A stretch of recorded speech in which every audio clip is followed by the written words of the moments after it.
పాలు శివుడి కోసం తపస్సు చేస్తుందంట. అప్పుడు శివుడు ప్రత్యక్షమై నీకు ఏం కష్టం వచ్చింది అని శివుడు అడిగాడంట.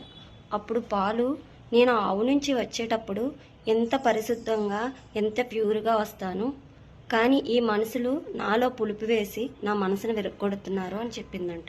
అప్పుడు శివుడు నేను చెప్పేది విను, అదే పాలు ఒకరోజు మాత్రమే ఉంటాయి, అదే పాలులో పెరుగు చేస్తే 2 రోజులు ఉంటుంది, అదే పెరుగుని మజ్జిగ చేస్తే పులుపుకి 4 రోజులు ఉంటుంది, అదే మజ్జిగని కవ్వంతో చిలికిస్తే వెన్న చేస్తే 1 వారం ఉంటుంది, అదే వెన్న కరిగిస్తే నెయ్యి అవుతుంది, ఆ నెయ్యిలో ఒత్తి వేసి నా ముందర దీపం వెలిగిస్తే నా ముందర వెలిగించినట్టే కదా.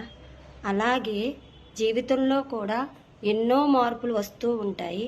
ఆ పాల లాంటి మన మనస్సులో ఆధ్యాత్మిక సాధన అనే పెరుగుతో తోడు పెట్టుకుని నామస్మరణ అనే కవ్వంతో చిలికి మజ్జిగ కింద చేసుకుని దైవ చింతన అనే వేడితో కాస్తే జ్ఞానం అనే నెయ్యితో దీపంగా మారి ఈశ్వరుడికి అర్పణం అవ్వచ్చు. అవునా కాదా? మీరే చెప్పండి.